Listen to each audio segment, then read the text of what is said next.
Olá e sejam bem-vindos à Essência do Futebol. Hoje temos o prazer de receber um jornalista natural de Vila Nova de Famalicão.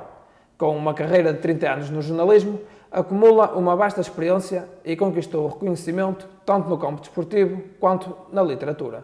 Com 2 romances publicados, ele prova que a escrita também faz parte do seu mundo criativo. Connosco hoje, Ricardo Ribeiro. A fazer o remate! Gol!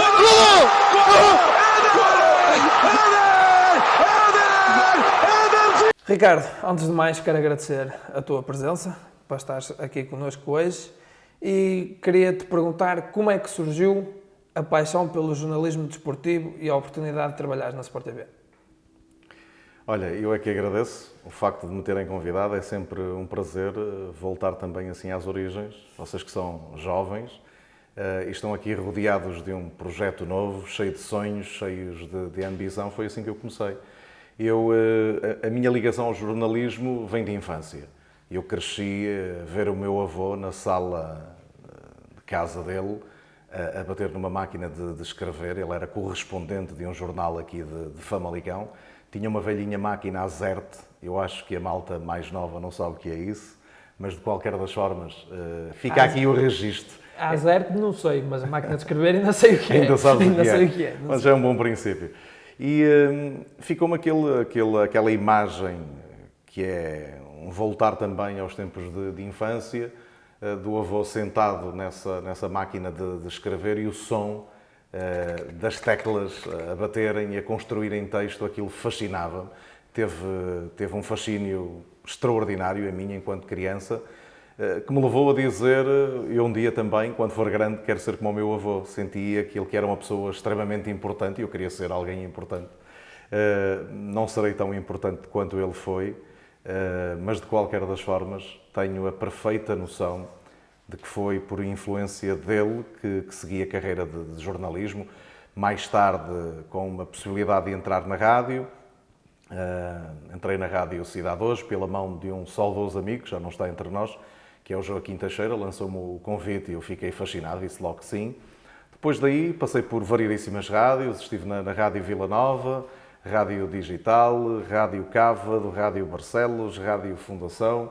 Portanto, foi toda uma vida também ligada muito à rádio, ao desporto, até que um dia a Sport TV lançou um concurso nacional na área de narradores para desporto e eu concorri e através de um concurso nacional fui selecionado. E quais são os maiores desafios de ser um jornalista desportivo e como lidar com a pressão e a responsabilidade de cobrir eventos e jogos importantes? A pressão tem que ser combatida com profissionalismo, é estar essencialmente preparado. Ser jornalista numa cadeia de televisão como a Sport TV Portugal exige de ti, obviamente, preparação constante num mundo em que é extremamente competitivo. Todos os assuntos são tremendamente abordados, desde o senhor que está na padaria a servir o pão pela manhã à senhora que está no hipermercado. Toda a gente fala de desporto e, sobretudo, de futebol. Toda a gente tem uma opinião formada, toda a gente acha que sabe sobre tudo, sobre arbitragem, sobre leis, sobre jornalismo, sobre comentadores e, portanto, eu trabalho numa área extremamente escrutinada pela opinião pública. Eu diria que é fundamental aqui ter algum equilíbrio, alguma dose, muitas vezes, de sangue frio para se manter a racionalidade num mundo, por vezes, muito irracional. Num mundo que, quer se queira, quer não, tem um lado cor-de-rosa, muito cor-de-rosa, que é o jogo. Quando o árbitro apita e a bola começa a rolar, ali está a verdadeira essência do que é o jogo, do que é o futebol. E muitas das vezes o jogo para lá do jogo não é tão bonito. Tem um lado mais sombrio, com dirigentes, com diretores a fazerem uma pressão constante sobre o jornalismo, sobre os jornalistas, e essa é a parte menos bonita com a qual nós também temos de aprender a lidar, percebendo sempre e tentando manter esse norte, de servirmos um propósito daquilo que é essencialmente ser jornalista. E tanto tu como eu somos os dois famalicenses. O Futebol Clube Famalicão está, e ainda bem, na Primeira Liga. Não temos que em algum momento te possam acusar de não ser imparcial ou consegues separar bem isso? Essa é a parte para onde eu costumo dizer, quem me conhece, quem me rodeia de perto sabe, é a parte que eu costumo dizer é para onde eu durmo melhor. Porque eu não tenho interferência direta no jogo. Portanto, eu não sou nenhum dos intervenientes no jogo, não sou protagonista daquele jogo. Não sou jogador, não sou fiscal de linha, não sou árbitro, não sou treinador, não sou diretor. Sou de Famalicão. E depois? Um árbitro da Associação de Futebol do Porto não pode arbitrar o Futebol Clube do Porto, o Boa Vista?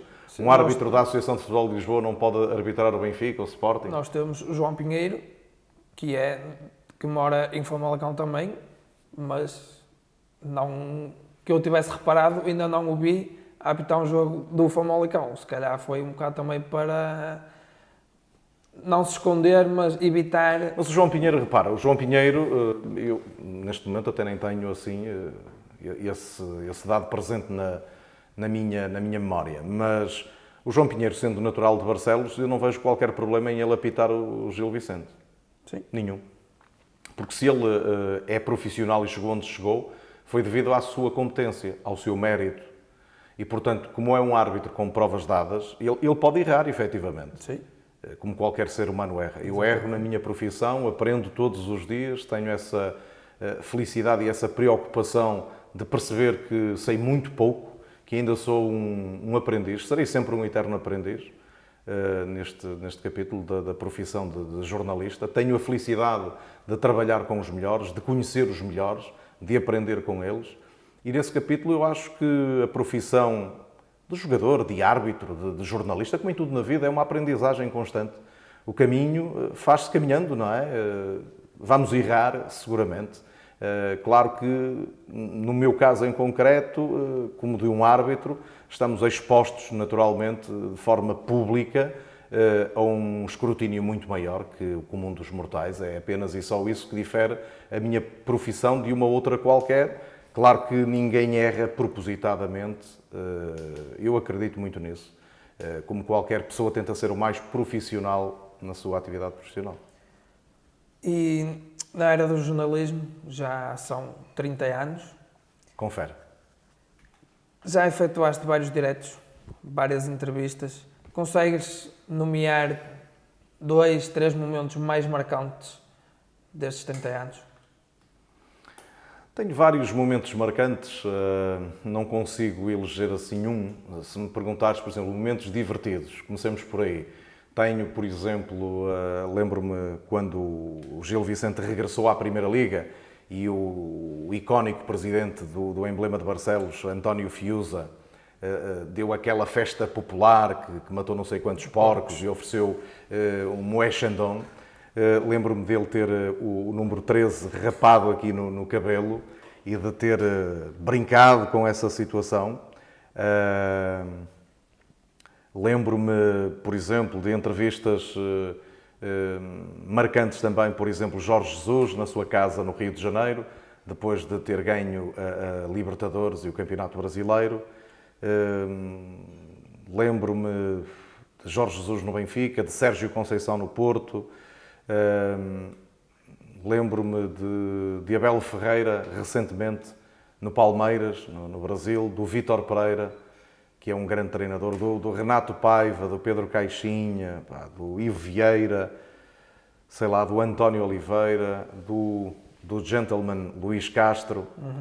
Ficaria aqui horas e horas a falar de entrevistas que me marcaram profundamente e que eu gostei. Estas mais centradas naturalmente na área do futebol. E como é que é a tua rotina de trabalho para um final de semana desportivo?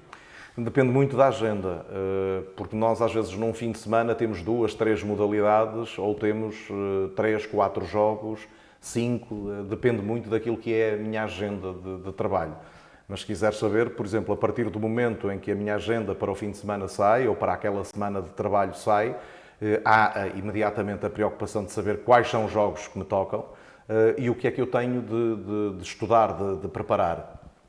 O estudo hoje em dia é facilitado, claro, por um manancial de sites onde a gente pode ir buscar a informação, informação que é em parte também colocada nas redes sociais pelos clubes, jornais desportivos, imprensa da especialidade e, portanto, nós somos obrigados a ler diariamente muita literatura de desporto, não só, mas também, e depois partimos para a preparação do jogo propriamente dita. Preparar um jogo pode levar 2, 3 horas e depois nós fazemos o estudo, quem é o treinador, em que momento é que está a equipa, quais são os objetivos da equipa e depois há uma série de circunstâncias que não podem ser pesadas. Eu, quando parto para um jogo, nunca sei como vai ser o resultado final do jogo. Nunca sei se o treinador vai ser expulso e se na flash vai aparecer o treinador adjunto. Portanto, há aqui uma série de imponderáveis que nós não conseguimos controlar e por isso é que é desafiante. E a tua relação com jogadores, treinadores e outras personalidades do futebol, é fácil ter relação com eles?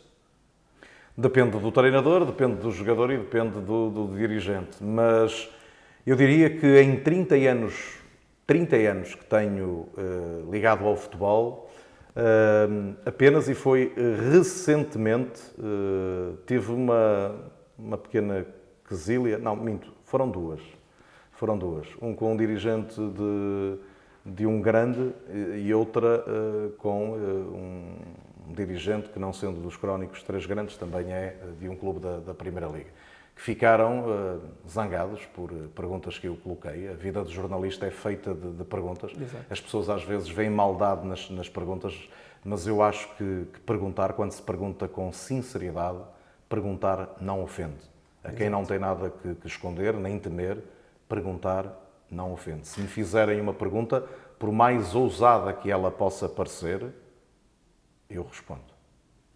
E já falámos há pouquinho, falámos em vários nomes de treinadores que estão no Brasil. Recentemente estiveste no Brasil e falaste com vários desses treinadores portugueses. Quais são as grandes diferenças entre Portugal e o Brasil que eles te confidenciaram e que tu próprio notaste do futebol brasileiro? Olha, o Brasil é, antes de mais e antes de tudo, uma paixão que eu tenho.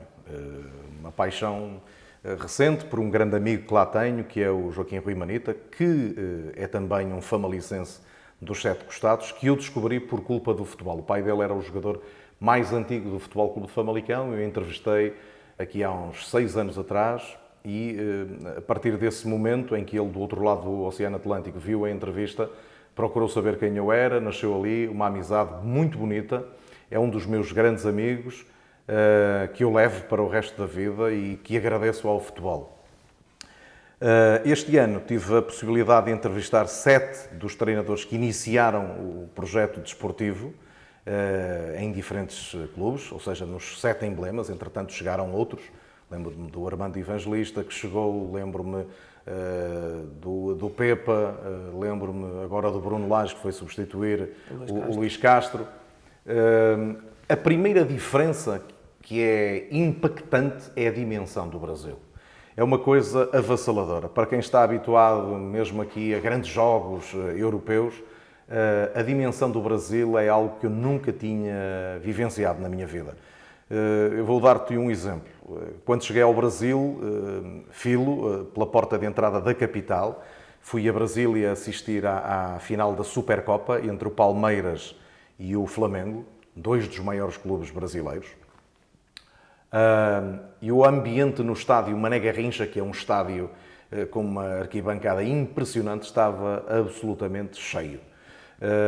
E a lotação dos estádios estar esgotada é uma coisa normal, corriqueira no Brasil. Aqui é o inverso, temos muita bola e muito estádio vazio, que é um problema para o qual eu acho que as entidades e a Liga não olham de forma conveniente. No Brasil temos exatamente o oposto, temos quase sempre casa cheia em qualquer cidade. É certo que a dimensão deles é incomparável à nossa. Por exemplo, um Clube Regatas de Flamengo, que é considerado o clube com o maior número de adeptos do mundo, tem só 45 milhões de adeptos. São 4 vezes Portugal. Pronto. Um Corinthians tem 35 milhões de adeptos. Um Palmeiras, as coisas são absurdas. Eu lembro-me que depois desse jogo, em Brasília, fui para a Bahia para entrevistar o Renato Paiva e tinha falado previamente com o Renato Paiva e ele disse, olha, era giro chegares no domingo, logo a seguir à final da Supercopa, porque há aqui um derby na cidade que é o Bavi, Bahia-Vitória. O Bahia jogava em casa e eu julguei que ia ser uma coisa interessante, mas como o Vitória está na segunda divisão brasileira e o Bahia tinha vindo da segunda, que ia ser uma coisa mais amena. E cheguei lá e o meu primeiro impacto do relevado olhar para as bancadas, com 40 ou 45 mil espectadores e lotação esgotada, foi uma coisa que eu nunca tinha presenciado, com o público a vibrar do primeiro ao último minuto. Uma coisa incrível. E agora, antes de passarmos para a nossa rúbrica, já pensaste em desistir do jornalismo? Desistir, não sei. Eu não sei se em algum momento o irei fazer. Não posso dizer que não estarei preparado para mudar de profissão um dia. Talvez. O jornalismo é uma paixão de infância que eu cultivei sempre ao longo da minha vida. Foi aquilo que eu fiz mais vezes em toda a minha vida. Acho que, mesmo que um dia deixe o jornalismo, ficará qualquer coisa do espírito de jornalismo.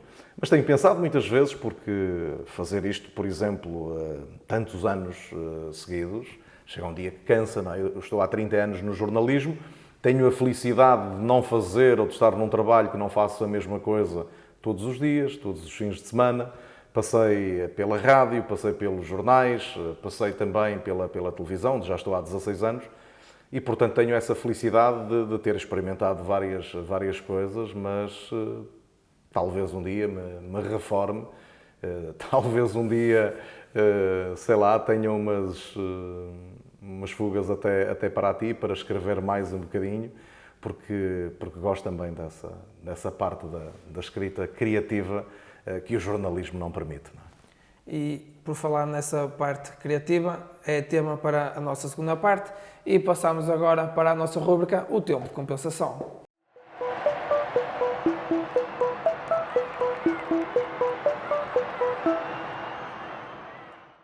Ricardo, bem-vindo à nossa rúbrica O Tempo de Compensação. Isto são apenas 13 perguntas em que tens que responder o mais rápido possível. Vamos a isso? Primeira pergunta, rádio ou televisão? Rádio. Famalicão ou Paraty? Paraty. E Famalicão.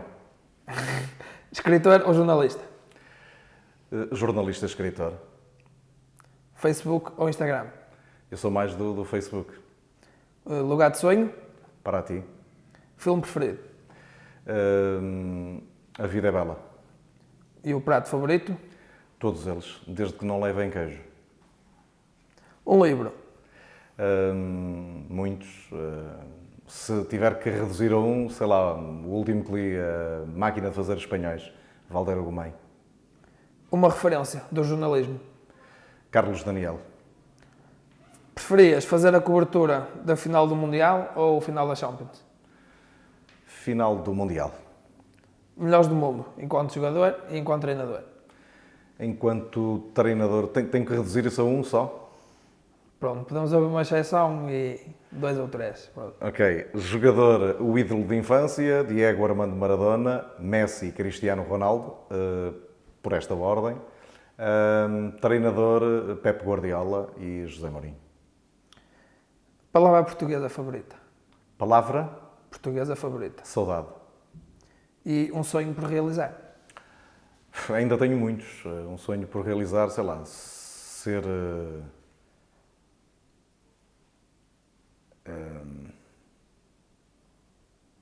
ser ainda mais útil na vida das pessoas. Ok, e terminamos assim a nossa rúbrica Tempo de Compensação.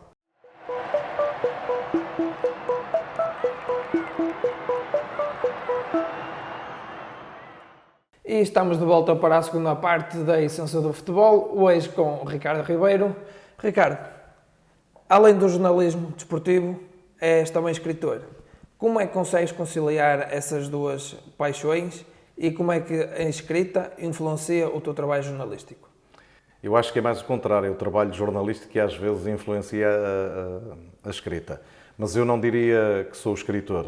Eu acho que é quase um crime considerar-me escritor. Eu sou autor de 2 romances, que é um género que não é permitido naturalmente no jornalismo. O texto jornalístico tem que ser objetivo. Portanto, não nos dá permissão para sermos muito criativos na narrativa das histórias que temos de contar. Permite-nos ser criativos, sim, na construção de uma determinada peça que possamos vir a editar, mas é uma escrita factual, uma escrita que tem de ser objetiva e que não nos permite a narração de um romance, a criatividade que um conto de longa duração me permite. E é uma paixão que também já vem desde os tempos da escola primária, que agora se diz primeiro ciclo.